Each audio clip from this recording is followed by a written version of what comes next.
Bruchim Aboyim B'Shem Irgin Shir Torah. Moses Boston, I'd like to welcome everyone to tonight's shir. I'd like to welcome all the men here in the main shul, all the women upstairs and downstairs, and everyone tuning in through the telephone and the live broadcast. Bruchim Aboyim to everyone.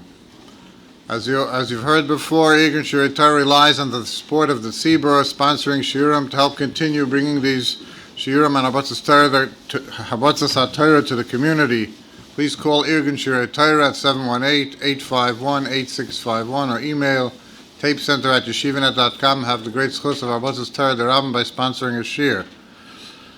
Tonight's shir is sponsored anonymously as a schus for a shidduch for a friend's daughter, Bekarov. Lady who was inspired by Rabbi Bald's shir of last week from the inspiring story that he said. I'd also like to dedicate tonight's shir to Nishmas, Reb Chaim, Ber Pinchas, Chaim Levracha, Reb Chaim Gross, Chaim Levracha's yahrzeit is Gimel Ov, who's a founding board member of Irgin Shir Torah. I'd like to give a shakar to the Wolf family for the support of tonight's shir to Nishmas Avim, Reb Osher Zeleg, Ber Avigdal, Ber Shalom yahrzeit today, Dalet Ov. I'd also like to thank Rabbi Zecharya Wallerstein from Weiss Page for sponsoring tonight's shir. Tonight we have the cover to have with us once again Rabbi Zecharya Wallerstein, noted speaker, Manal of Arnava, speaking on the topic of I Plead the Fifth Commandment. So I covered to Rabbi Wallerstein for tonight's drasha.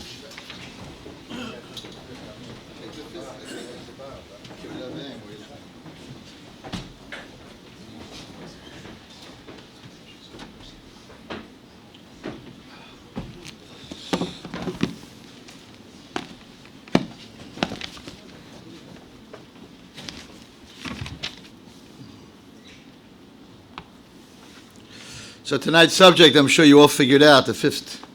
I plead the fifth commandment, which is Kivud Av V'Eim. Why would Rabbi Wallerstein be speaking about the mitzvah of Kivud Av V'Eim in the 9 days? Maybe before Shavuos, but why in the 9 days? I think that we know that Kivud Av V'Eim is based on Hakar Satayv, and the whole Aveira of Sinas Chinam is based on being a kafui tov, because Sinas Chinam means hating someone for no reason or hating someone too much. In other words, someone did you wrong, but you're taking it to a crazy level. We also know so the basis of when a person is jealous, the reason that you're jealous is because you feel that other person has more than you, which means that you're not focusing on what you have. So the basis of sinas chinam, which is jealousy is based on kafui tov. I'm not jealous of you if I look at what I have and I'm happy with it. One of the hardest things to understand in the Torah is when Klal Yisrael continuously came to Moshe Rabbeinu and said the following line. And I've heard this many times in the last few years talking to kids.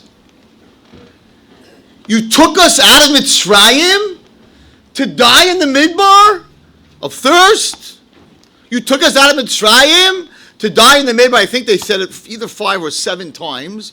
They came to Moshe Rabbeinu when it was the man, when it was Amalek, when it was the water, everything, when it was the Slav. All their title to Moshe Rabbeinu was, you took us out of Mitzrayim to die in the midbar? Now let's listen to this statement for a minute. The opening statement is the biggest compliment. You took me out of Mitzrayim. We had Kriyas Yamsuf. We had 10 makkos or 250 makkos. We beat Amalek and we didn't even know how to fight. So what they're saying is, you took us out of Mitzrayim, but we have no Hakar Satayv for the past. We're focusing on what we don't have. In the future, I don't have slav, I don't have meat, I don't have water, I don't have man, I'm not in Eretz Yisrael, whatever. By the Meraglim, they said the same thing. You took us out of Mitzrayim to die here in the Midbar. We're going to get wiped out. So in the same statement, that they're saying the most amazing statement, you took me out of Mitzrayim, in the same statement they're saying, to die in the Midbar. If you would focus on, if you took me out of Mitzrayim, then you must have done it for a reason. You must love us if you saved us from being slaves, you did the Makos, you took us through the Yam Suf, maybe they should have thought, if you did all this, Hashem, and you did all these miracles, you wouldn't do it for nothing. You must have done it for a reason. So the first statement in their whole statement is contradictory with their second statement. If they weren't saying you took me out of Mitzrayim, they're just complaining, where's the meat? Where's the water? How come we're not in Israel? Okay, Heron. I mean, they're not right, but okay. But you're making a statement like, you did all these miracles to kill me in the Midbar? What are you saying? So if you break it down, the Kafli Toiv, the person who's jealous, the person who has sinas chinam, means that he doesn't appreciate what he has. When I say I hear this a lot, because kibbud of aim doesn't exist in this generation. It has broken into little pieces. Nobody respects their parents. Everyone has expectation of their parents. The psychology world, how many parents I've seen suffer because the psychologist is not allowed to tell the parents what's going on with the child. The parent is paying the $400 an hour, but the parent's not allowed to know what's going on with their blood, with their child. It's illegal. You can't tell them what's going on. The whole thing about not telling a parent. So the parent has to suffer at night, not knowing what's going on with my child. But it's based on that. The parents are cut off. Just pay the bill. Just write the check. Just take me for Pesach. Just take care of my bills. Just send me to seminary for $25,000. I have to call you every Erev Shabbos. I have to send you letters. The seminary should call me and tell the parent who's spending $25,000 how their child is doing. There's no connection anymore. I had a girl who came to me with a true story. I'm standing in front of Sifrei Torah. Not if I wasn't, I wouldn't tell you not true story, but alachas kama v'kama.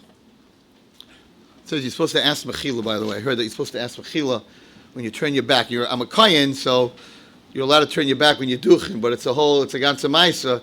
So really, you're supposed to ask Mechila from the Shechina, from HaKadosh Baruch Hu, when you turn your back when you speak. So I'm asking Mechila that my back is turned. Unless you want, I can speak this way, and then... So this girl and parent comes into my office. You can see already she's got fire in her. And the problem is that she doesn't listen to anything. She comes home whenever she wants.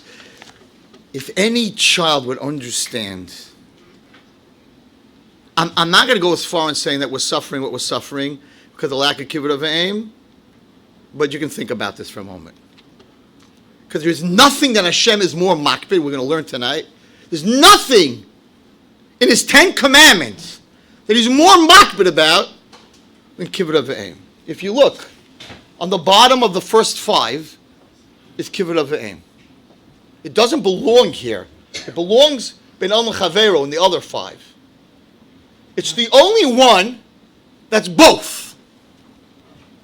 And it's the foundation of the Bein Adam Lamakom Da'anechi Hashem Elokecha, the foundation of the stone is kibbud of aim. And what is exactly opposite? What is exactly opposite of kibbud of aim? L'sachmoid. You shouldn't be jealous. Because the person who has kibbud of aim, the person who has akar satoiv, they're not jealous. These are the two. And the only one that has details is L'sachmoid. Shabbos doesn't have details on Lamites Malachas. But L'sachmoid, right? What does it say? L'sachmoid eshes re'echa, avdoi, amasoi, shoyroi, chamoyroi, v'chol asher l're'echa. Bomb question, everybody. L'sachmoid, kol asher l're'echa. You shouldn't be jealous of everything that your friend has. What's the details? Eshes re'echa, his wife, his servants. I'm jealous of his servants and his maid servants. What's the difference between a servant and a maid servant? And I'm jealous of his shar and his chamar. I could just say I'm jealous of his animals. And then v'chol asher l're'echa. So you said it all already. And the answer is that the Torah HaKadosh Baruch Hu breaks it down that you could be jealous of someone's ox. You could be jealous of someone's chamor. You could be jealous of someone's maidservant. If you don't have hakaras hatov for what you have, you can be jealous of a paper clip. You can be jealous of anything. So like sachmoid, which is the destruction of a person, which is jealousy, which causes sinas chinam, which destroyed the Beis Hamikdash, is based on kafui tov. What's the antithesis of it? Kivud aveim. I am going to read you something tonight. If this doesn't change your life, then nothing's going to change your life. That a ger, whose father is a guy, he's a ger, is chayiv, not only a kivud aveim, but to say kaddish after his psak, to say kaddish after his goyish father. Why? Kaddish. So he brings down, what you're going to learn inside. He brings down, if he's going to say Kaddish in shul, people, and your father's a guy, and you're a ger, people are going to be like, and the goyim are going to be like, what's this thing he's saying for him? So he says, if you don't say Kaddish, you have to learn Torah and do mitzvahs for Eloi, his neshama. A guy! Your father's a guy! So why do you have to give him kibbut aveim? And why do you have to say kaddish for a guy? So the Chazal say, because you have to have a hakaras hatov. What's that hakaras hatov? If he wouldn't have brought you to the world, you wouldn't have become a ger, and you wouldn't be able to keep the mitzvahs. That's how far hakaras hatov goes. And if you don't want to say kaddish because you're embarrassed, you're going to be like, what? Your father's like Joe, you know? You're saying kaddish for your father? For Vinny? So he says, if you don't want to say Kaddish, so learn for him and do mitzvahs for him. You hear this? For a goy. Why? Because he brought you into this world. Now, how many times have girls said to me and guys said to me, I should have hakaras hatov that God brought me in the world. I have been abused. I have the most miserable life of any human being. I wish my parents would have never brought me into the world. In fact, I'm trying to get out of the world. And I say to them that they don't understand the meaning of potential. No matter how miserable a life, chas v'shalom, a person has, 1 second of potential is worth more, says the Mishnah in Pirkei Avos, than a lifetime, infinite lifetime in the next world. Shah achas b'tshuva v'maisim tovim is bigger than the whole next world, and a moment of kairas ruach in the whole next world is bigger than this world being b'simcha your whole life, enjoying your whole life. And the problem with people is they're looking at backwards like Klal Yisrael. You took me out of Mitzrayim. They're looking backward. They're looking at their pain, but they're not looking at that they're in this world. And that in 1 second, the potential is worth more than the whole next world. There was a person who Nebuch had a very bad stroke. He was 90 years old. Actually, he was 93 years old. His brain bled out. Brain dead, totally brain dead. They did all the tests, they did all the stuff. Done, gone. He had no brain action whatsoever. Laying in a bed, 93 years old, in a hospital. They had a heart thing pumping for him. He was hooked up to every machine. You couldn't even see him. He had so many machines all over him. And they're waiting for him to die. It's brain dead. A young Jewish boy, 22 years old, wife is pregnant, is in a car accident, has a lacerated liver. He's dying. Let's take the old man's liver. Let's do a liver transplant. Let's save the boy. This man's potential, he finished Shas 10, 15 times, gave tzedakah, built buildings, had great-great-grandchildren. He's ready to go to Shemayim, even though no one's ready to go to Shemayim. I always tell people, like, how old, when you hear someone pass away, how old is he? There's a saying, you're never too young to die, you're never too old to live. There's no, if you're 93, you could be 94. And if you're 99, you could be 100. So they went to ask a Shiloh. The potential of the 22-year-old guy is just starting. His wife's pregnant. His potential is just beginning. He, Baruch Hashem, had an amazing life. He's brain dead. Absolutely not. You cannot take his liver. So I asked my seminary girls. I said, what's the potential of a brain-dead man, 93 years old, on all these machines? Is he going to say an amen? No. What's his potential? Rabbi Wallerstein, what's his potential? He can't do anything anymore. So one of the smartest girls in my seminary raised her hand, and she says, he has a lot of potential, Rabbi Wallerstein. I'm like, what's his potential? She said, well, all the grandchildren and great-grandchildren were coming to be Mavach Chayla. So because he was sick in that bed, his potential was the ability to give all these other people to do a mitzvah, a bikkur chaylim. And not only that, the whole family was saying Tehillim. So even though he had no potential, but he being in this world where there was a potential to do amazing things. People who pass away have a potential. All the people that learn Torah, they're not even alive. They'll learn Torah and say Kaddish and say Amen and down for the Amid and all these things. The person, when he dies, has potential. Surely when a person's alive, he has potential. So the person who says, who asked my parents to bring me to this world, is a kafei toiv. That is a person who doesn't realize, I'm not putting away the pain, and there's a lot of pain in this world. But at the same time, 1 second of a good word, 1 second of saying Baruch Atah Hashem, in the next world, ladies and gentlemen, everyone who's watching me, in the next world, you can't say, blessed are you, Hashem, God of the world. There's no bracha. You can't make a bracha. Tonight you can go home. You can make a bracha. I walked in by Ma'ariv. Baruch Hu is Hashem HaMavayrach. Hashem, your bench, you should be blessed. You can't say that in the next world. So if you're just alive and you say a Shema or a Baruch Hu, or you bring your mother a glass of milk, better one moment of that than the whole next world. So I said to where you running? You running to the next world? Where you running? Spend 1 minute here. Spend one more minute here. It's worth more than the whole next world. The basis of Sinas Chinam, the reason that we're sitting here with a burnt Beis Hamikdash and destruction and an Agulus and the Shechina's in Gullus is because we don't appreciate what we have.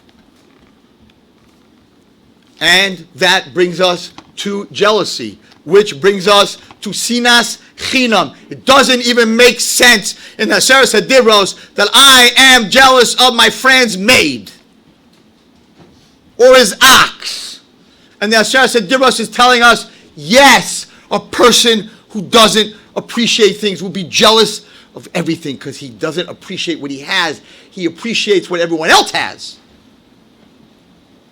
So right in the middle, Kaved es avicha v'esimecha. L'man yiricha yamecha al hadam Hashem noisein, asher Hashem Elokecha noisein lach. You should have a richas yamim v'shanim. With mashma that if chas v'shalom there is no kibbut avayim, is the opposite of yiricha yamecha al hadam. So this girl comes to my office. And she's really saying nasty things to her mother in front of me. I'm saying words that I didn't hear very often in my life, coming out of a Jewish girl's mouth. Mamish, letting go, and I told her you can't do that, you can't do that. So her mother turns to her, it's a true story, and she says, you know, if you don't have kibbut av v'aim for me, I understand. But we just bought you last week a brand new Volvo for your 18th birthday. I'm sitting there, my father didn't get me a pair of roller skates for my 18th birthday. She got a brand new Volvo. I don't like Volvos, but if it was a Land Rover, I would be talking about it a different way. So she looks up at her mother, Mom is straight in the face, and she says the following. I'm sitting there. my generation, this is not normal. And she says, big deal, Ma. It's my 18th birthday. It's your job to buy me a car when I turn 18. Like that.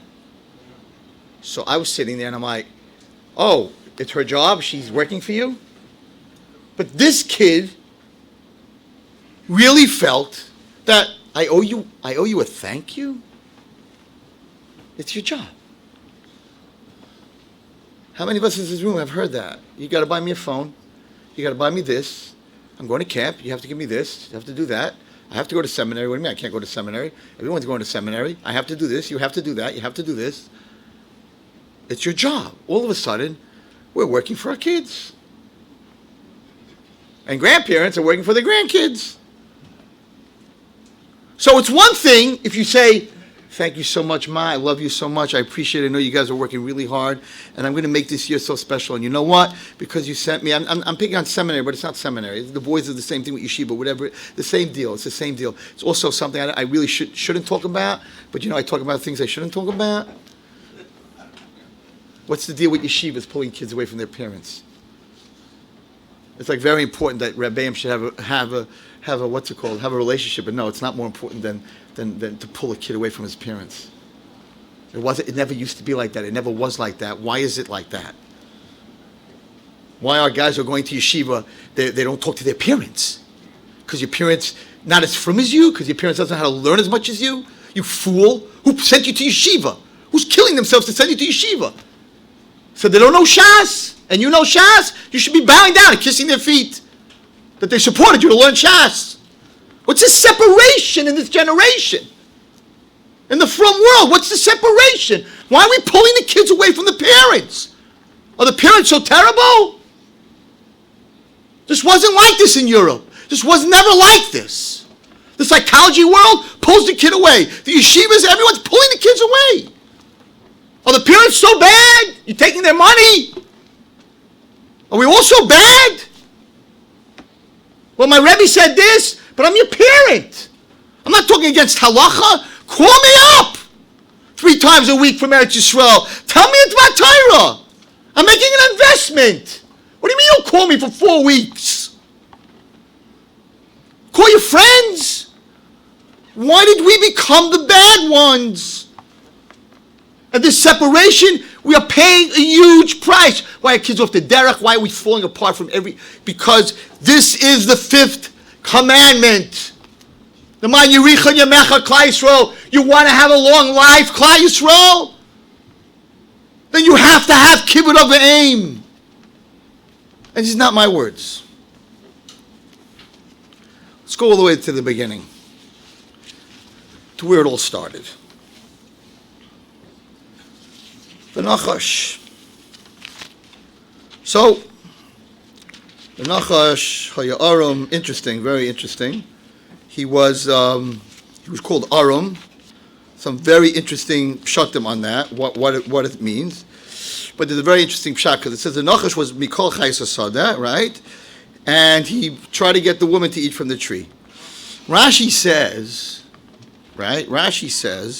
what is the pasuk of Vayihiu Shneim Arumim, that they both were unclothed? Why is that? And they weren't embarrassed. And then it says Anachash Hayarim. It should have said that they weren't clothed and Hashem made them clothing. What's this Anachash Hayarim?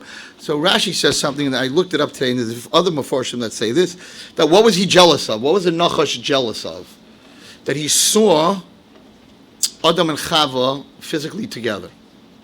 So all the Mefarshim ask, but he also had a female. The snake also had a female. What are you jealous of? Every Bria had a female. So what did he see that made him jealous? He also multiplied with his female part. So the Mefarshim say he saw them talking, Lashon Chima. They were talking to each other, and there was communication with each other, and that he didn't have. Even though he spoke, the Nekeva of his part did not speak. I looked at a lot of Mefarshim on this. So he didn't have this chiba, that he was an animal, so they were together when the instinct of an animal was together, but there was no chiba, no talking, and no relationship. He was jealous of Adam and Chava's relationship. I don't know if today the Nachash would tell her to eat from the tree. I'm not sure. Because who talks to each other? They all text. And the Nachash didn't have an iPhone, so I don't know what he would have done. Even though, according to the Goyim, it was an apple tree. So maybe it was an apple and iPhone. I don't know exactly. I don't know exactly what happened over there. But it's a very ridiculous for us, for husbands and wives, just to understand that what he saw that he was jealous of is a relationship. That's why he wanted Chava. He said, a relationship I don't have. You hear what he was jealous of?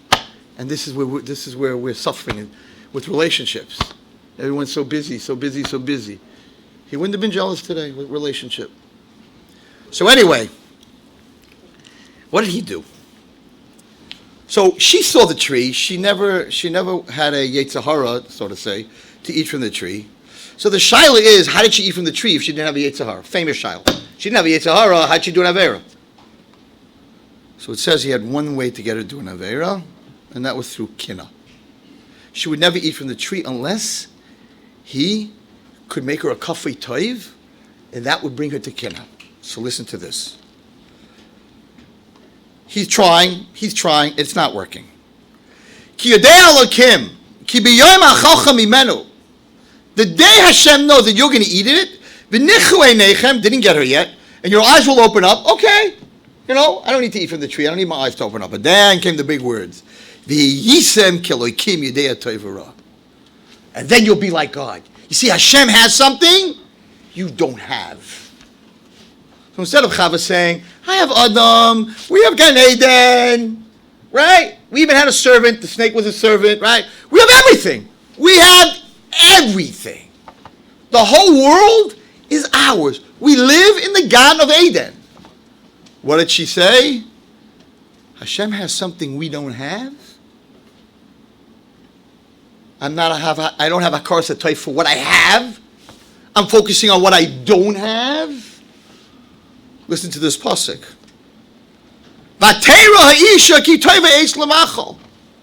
She saw that the Eitz was good to eat. Okay, the Eitz, because the Eitz Hadas, the fruit and the tree tasted the same. That's why it doesn't say pre, right?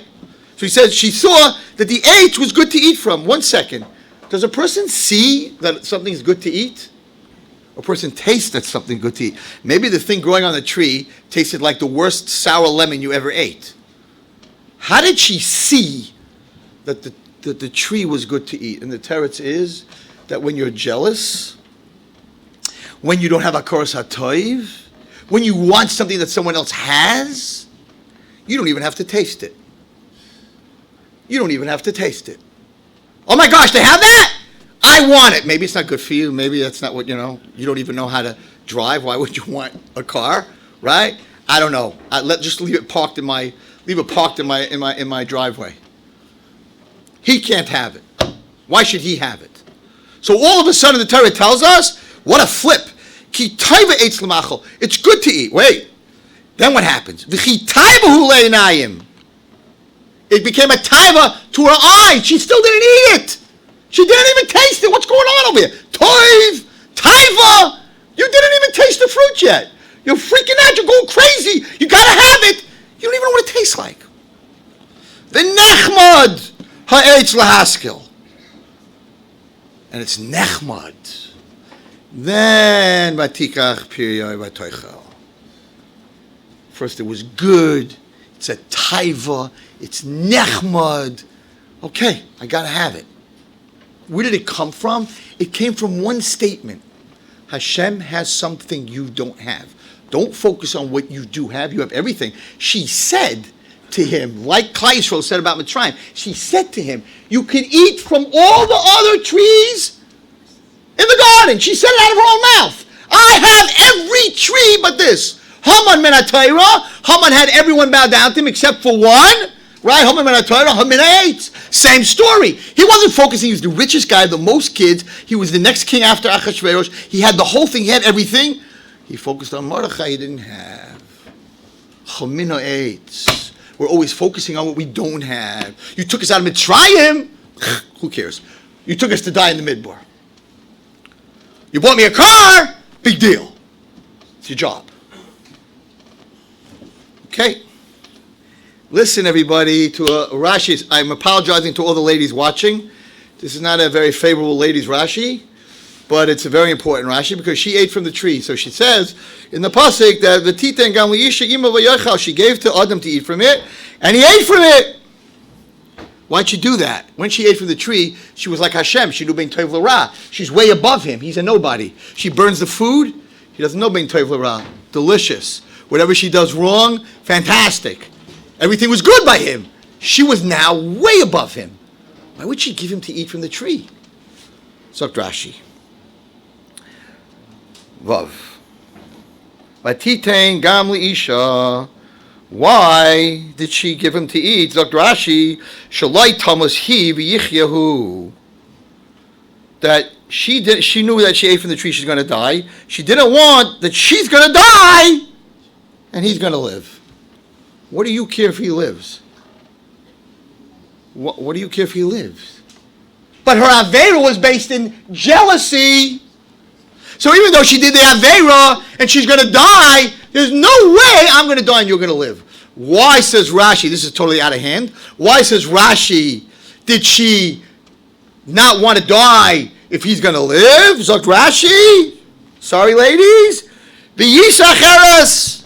Because if she dies and he lives, he's going to marry someone else. And no way are you going to get anyone else. As Chazal, there was no one else. What are you talking about? There was no other woman in the world. What are you worried about?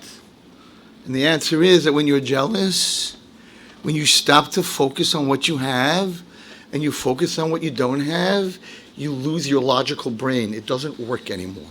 It doesn't have to make sense. You could have $1 billion, but if someone has $2 billion, you want to have $2 billion, but what are you going to do with the $2 billion? I don't know. It doesn't matter. But he can't have more than me. And that brings sinas chinam. That is, what is the word sinas chinam? Hating you for no reason. I'm hating you because I'm jealous of you. Why am I jealous of you? For no reason. If I'm happy with what I have, I'm jealous of you for no reason. And therefore, every morning, the Mishnah we say is as follows. These are the following things that you get paid in this world. And you're going to get paid in the next world. What's the first thing the Mishnah says? Ve'elu hein kivud of v'em. Gemil Chasadim comes after that. Hashkamas Beis HaMedrash comes after that. Hachnos Achim comes after that. Bika Cholim, Hachnos Kal, the Bois HaMeis, Ian Tvila, Haba Shalom Ben Om Chaveiro, Ben Ish L'Ishtoi. All comes after Kibbut of V'Eim. The Talmud Torah Keneged Kulam. Well, guess what, everybody? If you don't have Kibbut of V'Eim, if you don't have Hakaras HaTov, none of the other stuff in that mission is happening. It's just not happening. If you don't appreciate your parents. That's the basic midah of Hakaras HaTov. So I'm going to read to you from inside. First of all, I'm all fired up because I'm in the middle of writing a sefer, a lesson a day in Kibbut Avim, which is coming out on Hanukkah. It's going to change the world because we have no idea. No one has an idea of the chiyuv, what Kibbut Avim is. We think that we do Kibbut Avim, we don't even know what it means. I just want to quote something which I'm going to tie to what I said about the Aseres Divros. Ad Heichon Gimel Yeridea Reish Mem Hilchos Kibbut Avim. Ad Heichon Moiran, when it says that Ishva V'Imo Tiro, Obev Imo Tiro, what does that mean? So he says a story. Hayahaben Lovish Chamudais, the son was dressed very well. V'Yoshev Rosh HaKol, he was the president. Sitting in shul, the president, sitting up there, in the shul, they have that chair up there front by the Or in HaKodesh, the president, the rabbi sits on one side, and the president sits on the old shuls, and the president he's sitting up there in his Shabbos suit. He's the man. Ubal Imo, his mother and father come, V'karu Begadav, and they rip his clothing. V'yikuru Aroishai, and they begin to slap him on his head. V'yuraikai B'fanav, and they spit in his face. Wow. He's sitting there. He's the man. His parents walk in for no reason. He didn't do anything. Rip his clothes, whack him in the head, spit in his face. Loy yachlim oisam. Don't say a word. Ele yishtaik. Be quiet. How can the Shulchan Aruch, how can the Rabbanim ask us to do something that any yachol lamad by? Come on. Ma, stop slapping me. Dad, please don't spit in my face again. No, not a word. How could they ask us to do that? There's no way. And this is connected to the Seres HaDibros. Zok to Shulchan Aruch. How are you going to do this? V'yorei min hamelech malchei hamlachim. Sit there and think about your fear, your awe of the Melech Malchei Hamlachim HaKadosh Baruch Hu. Shitzivuhu b'kach. You may not understand it, and it may be very hard, but this is His commandment. And therefore, there seems to be a large connection between Adam LaMakom, because what is this coming in the middle of this halacha of kivud ve'eim, that if you fear Hashem, then you'll have kivud ve'eim. If you don't have kivud ve'eim, you can't have bein adam lamakom, because even though we thank Hashem, He put us in this world, He doesn't talk to us really, most of us anyway, that we can really hear Him, right? And we're not connected in that way. So if you don't appreciate your parents, what they did to you, what they did for you, and you're just angry about all the stuff they did against you, and I'm not saying, and it's in the book, you do not have to be abused by your parents. Halachically, if you call your parents and then they start yelling at you and then you have to start taking medicine, and they put you down and they're always putting you down, or they hit you or they're abusing you, run for your life and do not call them.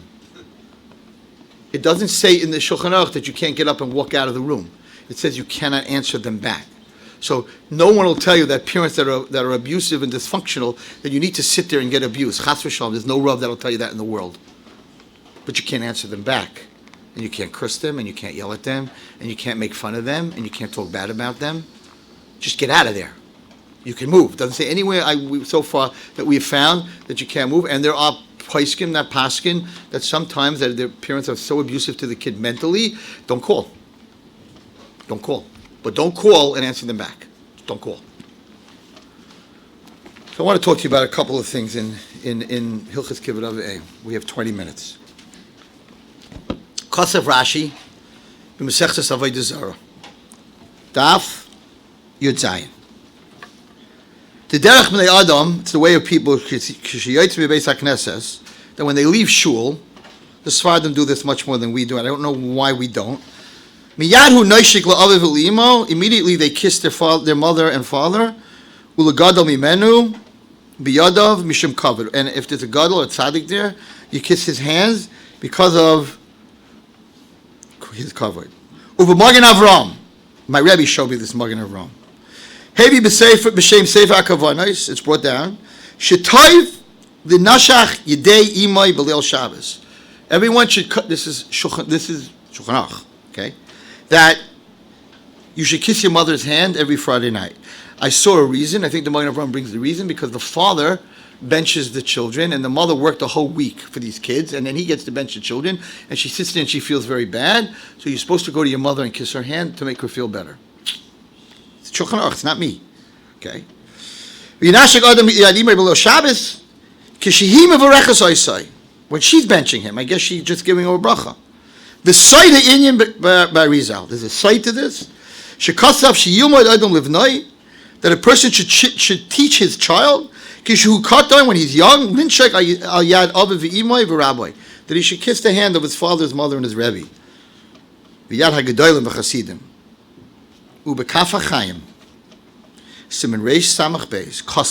Listen to this. Before you kiss your mother's hand, Yoma, you should say, L'shem yichud hareini ba l'kayim.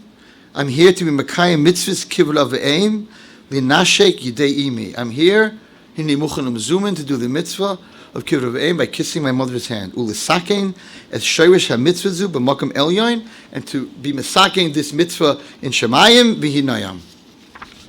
1. Next. Oh, he tells the story. We're not going to say that. Next, listen to this. Amiras Kaddish Ayidei Ger Tzedek. B'Shailas Shulas is a kind of Avram Nishal Shailas Pella. They ask a question. Begershin is Gaia in Rishoy Loim Kaddish. Can he say Kaddish Lilei Nishmas Aviv Hagoy? Can he say Kaddish for his father, the Goy? Beheshiv Shizeh Pashat Shemutter. It's mutter. V'loyoid Elegam Yesh L'Tzidat Shechayev Haben Hager, that he has a chiyuv mitzad halacha lichvoid his aviv Hagoy v'loim olav Kaddish, to say Kaddish for his father, the Goy. Va'af I'll give the gesher his guy kekatan shalom udami, but a ger is like a new person. It's not his father, really, right? Mikol mokem hari psak harambam behilchis mamrim, the Rambam paskin shiger chayev linog ba'aviv Hagoy mixas kavod. You have to give him some kavod. Shaloi yomu shouldn't say boy mekedusha chamura l'kedusha kala. When he was with his father, he was a guy, he had a mitzvah kibbut avim. Now he doesn't. We don't want him to say that. But he says a different reason. He says the following. Listen to this. He says sometimes it's embarrassing. People are going to make fun of you. The goyim are going to make fun of you. L'chein kedai shebnoi hager rak yilmoid o yoyma tehilim l'toivas nishmas aviv. V'gam yochol l'pa'amam l'espalu b'nei ha'amad. The ger's father is a guy, and you're supposed to daven for the Amid for him. Do you understand the length of Hakaras HaToiv? Do you understand the length of Kibbut of Aim for a goyish father who brought you up the first 20 years before you became a ger? You ate treif. You didn't keep Shabbos because he's your father. He brought you into this world. Maybe you became a ger when you're 40. Who knows how many Averis you did, right? You're supposed to daven for the Amid for this guy who died. But Gam Loima Kaddish, and also say Kaddish. But Oifen Shleihe Bailit Machos Avelis Avo Oisel Isakin Dishmas Avo Vagai. He should be Masakin his father. Now where's this coming from? So there's a Chidah. He doesn't bring it here, but I learned this Chidah. And the Chidah talks about Avram Avinu, that his mother was a Nida when she had him. Right? She wasn't keeping Taras and Mishpacha. And his father was a Rasha. He was serving Avodah Zarah. He had an Avodah Zarah store. So the Chidah brings down that Avram Avinu worked his whole life to be Masakin his mother for being a nida when she became pregnant, and to be masaking terach, and he didn't rest until he saw terach accepted in Gan Eden. So we see from here that Avram Avinu, what he did for his parents that were both goyim, they were both oivdei avodah zarah. He didn't stop till he saw both of them in Gan Eden, and the Chidah says Avram Avinu said, listen to this. Avram Avinu said, I should go in Gan Eden and see my father in Gehenna? Your father's terach. He threw you to a fire. He was Nimrod's best friend. What do you care? Avraham Avinu said, that's kibbut of the aim. I should go to Gan Eden and see my father in Gehenna? He didn't go to Gan Eden until he saw his father in Gan Eden, until he was Misakin. His father and his mother, for Asmaloi. That was her name. It's a chidah. Okay. Why do you have to do this? So he says the following. Mikol Makayim. Since he gave birth to you, and he brought you into this world, the garam sheyiske, and he caused you, right, that you became part of Klal Yisrael. You have to daven for him, to take him out of Gehenna. You have to bring this goyish father into Olam Haba. The loy garam ish zor she'eno karol v'niftar. She'esh te'elas b'kadish. You should know it. There's a te'elas she'ema li nishmas haniftar. So I think I made my point. And this is what I tell my girls. The bottom line is you don't want to be here and you're going through a hard time. But he says here, Ein lecha toiva gedayla. There's no bigger favor. Mizu shehavilu l'olam hazeh. Even if you have the worst pain, even if you're Eov and you're going through the worst life, there's no greater toiva that Hashem brought you, that you're in this world, and that you have the potential to make someone smile. You have the potential to save someone's life. You have the potential to say Baruch Hu. You have the potential to say Amen. You have the potential to give your kid a hug. You have the potential, my Rebbe Ram Gamliel always says, Kibbut Avim, they're not here forever. It's one of those mitzvahs. Yes, there's a mitzvah after they die, but it's a very different mitzvah. They're not here forever. There's a din in Kibbud of Aim. You'll see it in the book in Shulchan Aruch that your stepfather. Let's say you have a stepfather, and usually stepchildren don't get along with their stepparents. You have a stepfather, you really don't like him. The halacha is that you have to be machabed him. Why? He's not there's no blood. There's no blood. There's nothing. A ger, there's blood. I mean, he's a ger, but there's blood. My stepfather? He married my mother. I have nothing to do with him. The answer is that if you machabed him, you're being yichabed your mother. Because if you take care of her husband, it makes her happy. And if you ridicule her husband, then you're doing an aveira against your mother. So even though he's not your father, but since it affects your mother, even though he's your stepfather, you have a din in kibbud of the aim to your mother, you have to be good to him. The shaila in Shulchan Aruch is after she dies. You have to wait for the book. After she dies, so now, why do I have to be nice to him? He's not my relative and has nothing to do with her. Not so simple, but we'll talk about it. Okay. So I want to end with this thought. In the Chumash, this is another story. I'm sure you all learned this in Kedushin. Actually, it's in your Shalmi. That there were two Tanoim, Rabbi Shmuel, that Rav Tarfon. This is a story. We'll end with this, and then we'll go to the last part. Pamachas ima Rav Tarfon oda pizmuke dida bechatzera. One time, the mother of Rav Tarfon lost her jewelry in the chutzner, in the courtyard. V'yitzasa min b'tasa levakshay. She got out of bed to try to find it.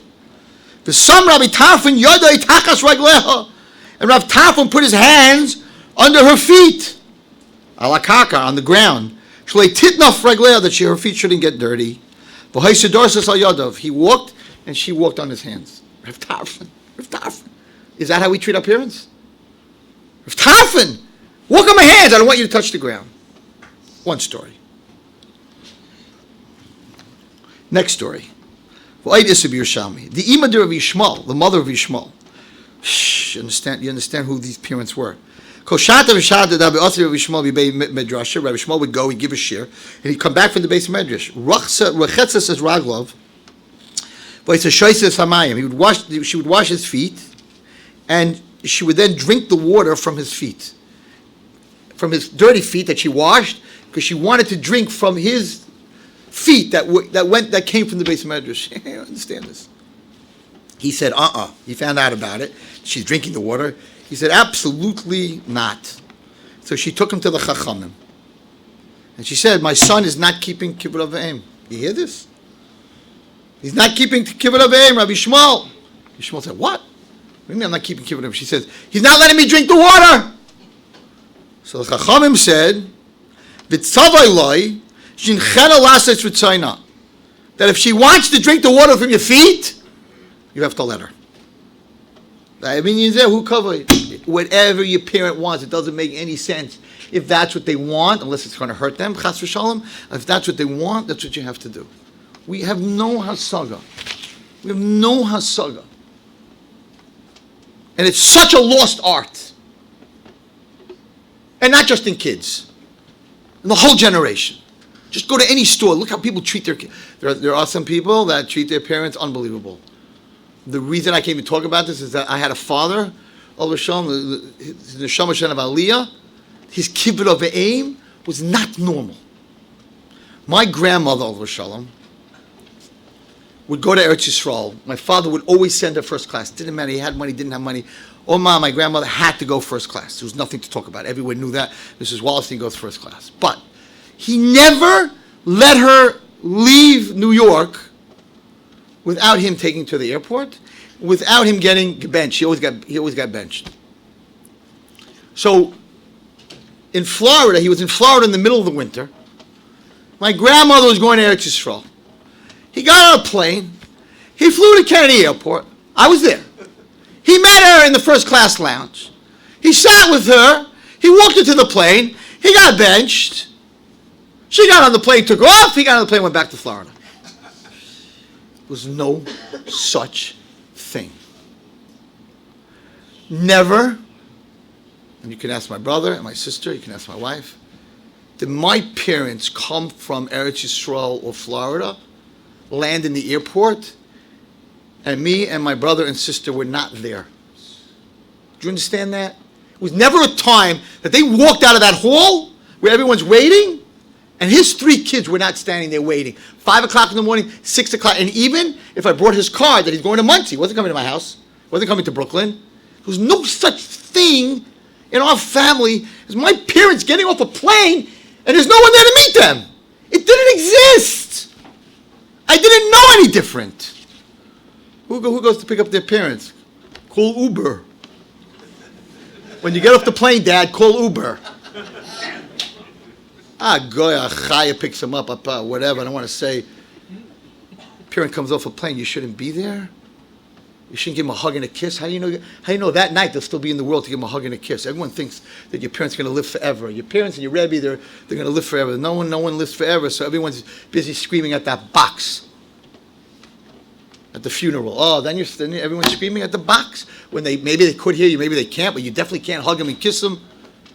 Oh, I should have spent more time with you, Ma. Oh, Ma, I'm so sorry, Dad. Too late, like Rabbi Gamliel says. It's a mitzvah that ends in this world. What are you waiting for? What's the guarantee that they went home with an Uber and you'll be able to see them the next day? Go visit them Erev Shabbos. My biggest pain in my heart, I lost my father 18 years ago. The biggest pain in my heart is he always asked me, could you come up to Muncie once a week to learn with me for an hour on a Wednesday? I said, okay, one day. My father was 67 years old, in perfect shape, paddleball, racquetball player. I said, okay, one day when he's 95, he'll start getting slow. He died at 67. I never went to learn with him. Oh, what I would give to sit and learn with him today. What are you waiting for? You can feel their hand. You can feel their hug. You can make them smile. You could say, give me a bracha. You could get gebenched. They weren't nice to you when you were young. They brought you into the world. Here, I'm reading it to you. A guy brings you into the world. You got to daven for the Amid for him. A guy. You say Kaddish. Learn Torah for him. He brought you into the world as a guy. And the mother, not just the father. The guy is your mother too. They didn't bring you in as a Yid. But now I'm a Yid. 40 years later, 20 years later, 60 years later, it doesn't matter. I'm a Yid. I owe those people, those Goyim, those Christians, the church that they took me every Sunday, I owe them a thank you. You owe them a thank you? They brought you to Yashka? Yeah, I owe them a thank you. They brought me into the world. And for that, no matter what, is the 5th commandment. Kivud of the aim. And if you can't have that, then you don't have a curse at Toiv. And if you don't have a curse at Toiv, you have Kina. And if you have Kina, you have Sinas Chinam. If you have Sinas Chinam, you have the destruction of the Beis HaMikdash. And that's what we're sitting in right now. And it's just getting worse and worse. There's no respect for parents. We don't sit next to them in shul. My father never let me daven in the kids' minyan. He said, if my son comes to shul, who do I want to sit next to me more than him? Some friend? Some neighbor? It's my Zecharya. And why are you sitting next to me? We had a whole machlokes in yeshiva that I went. Yeshiva daven at 7:30. And they were very into minyan. Everyone has to be into minyan. There's no one bigger in minyan. I spoke a few years ago about my father in minyan. There was no one bigger in minyan than my father. So the minyan was at 7:30. My father told the Rosh Yeshiva, I want my son, we're Yekas. I want my son sitting next to me at the 7 o'clock minyan in Beis Yisrael. I daven before you. And I want my son sitting next to me by davening. And Rosh Yeshiva said, no, yeshiva policy. Yeshiva policy has to daven with yeshiva minyan. And my father said, then he's not going to be in yeshiva anymore. There's other yeshivas. My policy, he's my child. At the end of the day, the yeshiva is not going to give din v'cheshbon. I am. This is my child. So he's going to sit next to me at the 7 o'clock minyan. He's going to have to get up at 6:30. He's going to sit next to me my whole life. I sit next to him at that minyan. Never saw my father talk one word by davening. Do you know why I don't talk by davening? Because that's how I was brought up. Because that's what I saw. Not because I learned Shulchan Aruch, not because I learned Mishnah Brura, because L'maisa, I sat and I watched a man who never spoke a word. Shabbos didn't matter what it was, never spoke a word by davening. So just like it's a chiyuv of kivud of aim for the child to the parent, but the parent has to take responsibility for the child too. Spend time with your kid. This is your investment. This is your life. This is everything. And if you're not giving kivud of aim to your parents, he is not going to give kivud of aim to you. He is not going to. I watched how my father treated his mother. His father died very young. I watched it. There's no way I can't have kivud of aim. I watched his whole life. He took her. He went to Florida. He took her. He went to wherever she was like. My grandmother was like the princess, the queen. I don't know. He treated her like what? Every Friday before he came to Muncie, he went to Manhattan to get benched by my grandmother. He took care of her like it was unbelievable. What I watched was amazing. So if you want your kids to do this, you have to treat your parents. You want your kids to call you, but you don't call your parents and you're busy talking bad about your in-laws? Forget about it. Forget about it. Why is there a din of kivud of aim on in-laws? My father-in-law. Because bottom line, whether you're getting along with your wife or not, he gave you, because of him, you have a wife. And even if you don't like your wife and you're having problems, but you have children. And you wouldn't have children if you didn't have a wife. Focus on what you have, not what you don't have. So even chas v'shalom, no one here should have such a situation. You have a miserable marriage. You're like, kivud of aim for my in-laws? They hate me. They don't talk to me. Look what they brought up. I can't deal with her. She's killing me. I'm having a miserable life, right? Isha ra, chaya ra, isha toiva, chaya toiva. Right? I'm having a miserable life. Why should I give kivud of aim to my in-laws? They didn't even want me to marry her. They didn't want to come to the wedding. They didn't come to the wedding. And I have a chiyuv to give them kivud of aim? And the answer is yes. Yes, you know why? Because l'maisa you're married to that woman. L'maisa you're married. If they didn't have this child, and l'maisa you have children? You have children? You're not focusing? If it wasn't for them having her, you wouldn't have these children. You say, I'll have children for someone else. Who says so? Maybe the other person wouldn't be able to have children. And what kind of children would you have? Who knows? So my mother-in-law, yeah, you got to go home tonight and say, Ma, Ta, whatever you call your in-laws, I want to thank you very much. They'd be like, what? I have a beautiful wife, I have children, and I have grandchildren. Ma, Ta, if it wasn't for the two of you, I wouldn't have any of it. I love you and thank you so much. That's a person who has a car type. That's a person who's not jealous of anyone else. We'll finish with this. Pashas Balak. 2 minutes. Pashas Balak. Not that long ago. The donkey spoke. Not that long ago. I'm not going to tell you what my Rebbe said when I used to say something. Okay, whatever. Anyway. Hashem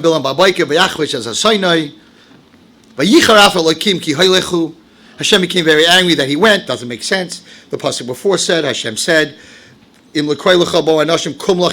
with them and say what they want you to say, and say what I want you to say. And then all of a sudden the pasuk said, that he went. So why was Hashem angry? He told him he could go. And the answer is he told him he could go. Interesting, because they were willing to pay him money. And Hashem said, I didn't want you to lose money, so you could go.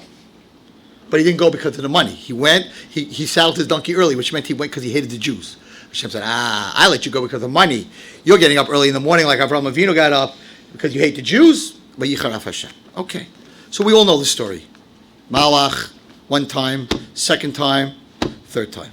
I want to read you a Rashi. Whoever came to my shir heard this. I want to read you, and we're ending with this. I want to read you a Rashi which is a life changer, and most people don't talk about this Rashi. It's a very little, small Rashi. And Rashi says the following. L'satallah, he put up an angel to stop him from going. Malach shel rachamim haya. Wasn't a malach to kill Bilam. And the malach, by the way, Baal Turim says it was the malach Gabriel. Another one says the malach Michal, whatever it is. Malach shel rachamim haya. Hashem sent him a malach of pity. Why? Who writes limnoi milachtoi. Hashem wanted to stop him, Bilam, Harasha, the lowest in the world, who lived with his donkey. Shaloi yechad v'yavoid. Hashem said, I don't want you to sin, because if you sin, you're going to be lost. What? What is Rashi saying? But HaKadosh Baruch Hu sent a malach of rachamim, not a killing malach, to save Bilam from sinning, because if Bilam sins, he's going to end up in Gehenna and be lost. Hashem was worried that Bilam shouldn't be lost, so he brought a malach to stop him from doing the Aveira. So I got up and said, yeah. So all the people who have this perception that you should help your children do Aveiros, that goes out the window. Because your children are Jewish, and they're good people, why would you help them do Aveiros? Here, the worst Russia in the world, Hashem says, Malach shel rachamim, go stop him. I don't want Bilam to do an Aveira and get destroyed. It's a mind-boggling Rashi. Just to tell you, and I said this over a few times to kids, to people when I'm speaking, just you should understand who Hashem is. This picture of Hashem, he wants to burn you and put you in a barbecue and give you diseases and punish you, and if you do this, whack, and if you do that, whack, and oh my God, this mean, vengeful, angry God. That whole generation right now, they're all walking around like, oh, don't hit me. I don't want to get sick. All right, I'm a Chal Shabbos anyway. What are you going to do? I'm going to die anyway. That's how they talk. I'm like, that's not our Hashem. I don't know who's preaching this. Hashem doesn't even want Bilam Harash, who's going to curse us and destroy us on the lowest level that a human being ever became, married to an animal. Couldn't get lower than that. Because Baruch Hu said, save him. Save him. I don't want him to get punished. So you think he's a punishing God? And then I quoted the Mishnah that talks about if a woman was with an animal, did that Aveira, so you have to kill the animal and you have to kill the woman. Right? The woman's Chai Misa and you have to kill the animal. So they asked, why do you have to kill that? Why do you have to kill the animal? Animal didn't know what it's doing. It's an animal. And the teretz is because everyone's going to see the animal, they're going to point to the animal and they're going to say, that's the animal that, what's her name died? You know what she did? That's the animal that she did with. So therefore the Gemara's, the Chazal say, Hashem doesn't want her to be embarrassed after she died. She paid her punishment. He killed her, right? Now that everyone should go walk around pointing at the animal and be Mavayish her? Hashem, you're worried about being Mavayish her? She did the worst ever. It would be a great lesson if I was in those days. If this is not what the Gemara said. Oh, baby, while Wallerstein we walking around like, check out that animal. You see what happened to her? That's what happens, guys. What a lesson. Like the kid they make an example in school that they throw out. We're going to use him as an example to teach everyone else. Oh, the animal you have to kill, but the kid you have to use as an example? We have to get rid of the example. We get rid of the animal so no one knows what animal she did that with. But this kid, the whole school has to know. You know why we threw him out, Rabbi? Not because he did the greatest bad thing, but we have to set a precedent. We should gum! What, are you out of your mind? You take a Jewish child and you make an example of him? And Hashem says the animal that was Nerva with a woman, get rid of it. So nobody should know. Where does this come from? I don't know where this comes from. So Hashem opens up the Asain's mouth, and you'd think Hashem created this the last minute, Pio Asain, he's going to get up and say a speech, Azai. Wow. Imagine a sellout crowd if the Asain got up to speak instead of me. The place would be packed. Some of you are thinking, well, not so far apart. But anyway. So he gets up, and what does he say? What does this Asain say? Right? Bilam gets up and says, I hit you 3 times because look what you did to me, look what you did to me, look what you did to me. And the Asain says, big words. He says, haven't I been loyal to you my whole life? Why did you hit me these 3 times? Asain, tell him, Bilam, you fool! There was a malach in the way with a sword that tried to kill us. Tell him what's going on. No. Never tells him. He dies right after he says that. He says, hey, I've been good to you since till now. And Bilam says, yeah, you have been. He dies. Also for the same reason, Hashem didn't want that people should be mevayish. You have to look at the mefarshim. It's not normal. That people shouldn't be mevayish that was the ason, the donkey, that made Bilam look bad.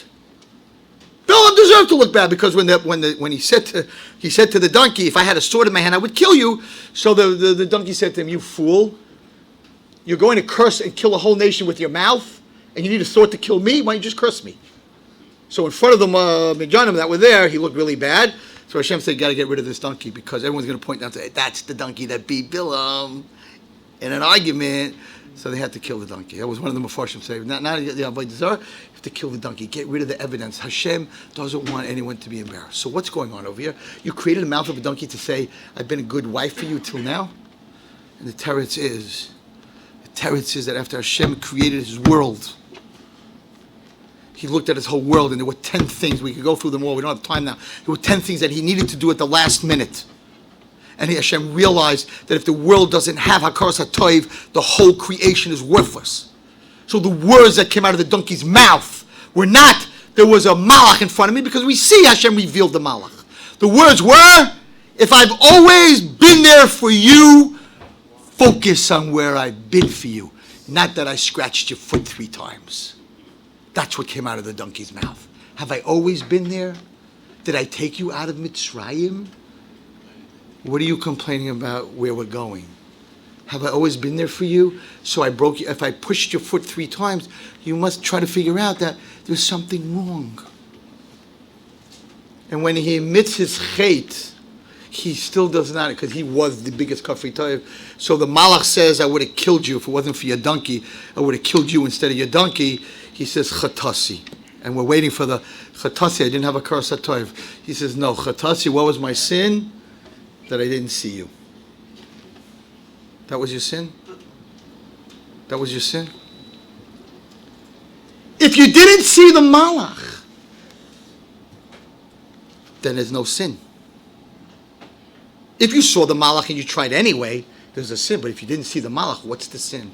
Chatasi, that I didn't see you. He was so in the future. My avera is that I didn't see you. Not my avera was, I didn't treat my donkey the correct way. I have a horse ranch. I have 8 horses. Why am I telling you this? I'm not raising money.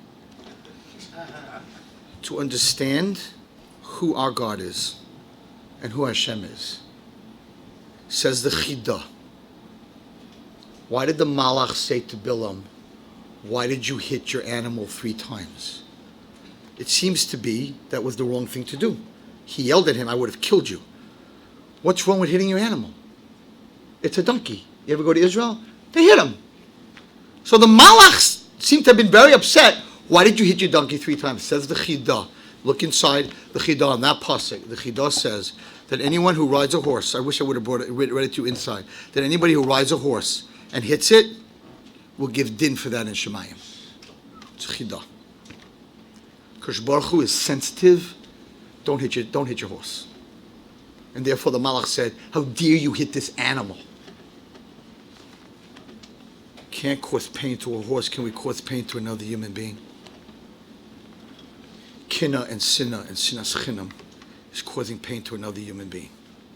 Because Baruch Hu is so sensitive to the feelings of a horse, as a chidah, how more we have to be so sensitive when we leave here tonight to the feelings of others and to focus on what we have, that He took us out of Mitzrayim, not where we're going. If we focus on what we have, then HaKadosh Baruch Hu will give us back what we had. And that's the Beis HaMikdash. Thank you.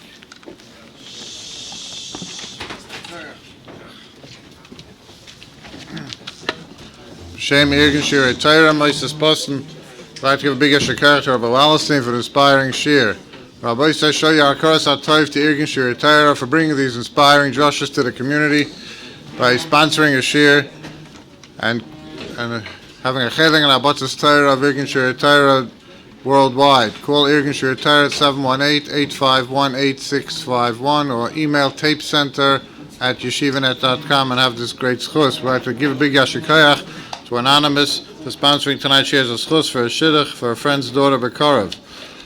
We'd like to give Yashikayach to the Grus family and for the dedication of tonight's shir Nishmas of Chaim Ben Pinchas Granavocha Chaim Grus is outside with Gimel Ov, who was a founding board member of Irgen Shir Torah. I'd like to give Yashikayach to the Wolf family for their support of tonight's shir Lili Nishmas Aviyam Rabosha Zelig Ben Bavigdor Oliver Shalom outside today Daladov. I'd like to give a big Yashikayach to our Blazer Steinmetz of Wise Paint for sponsoring tonight's shir. CDs of tonight's show will be available shortly. Yashikayach to everyone for coming. Reb Chananya ben Akash, Emer Rotzak Elish Baruch Hu L'Zakis, Yisrael Afika Hibbelim Torah Mitzvah Shenem Al Enoch Hofes L'man Tzidka Yagdul Torah V'Yadeh.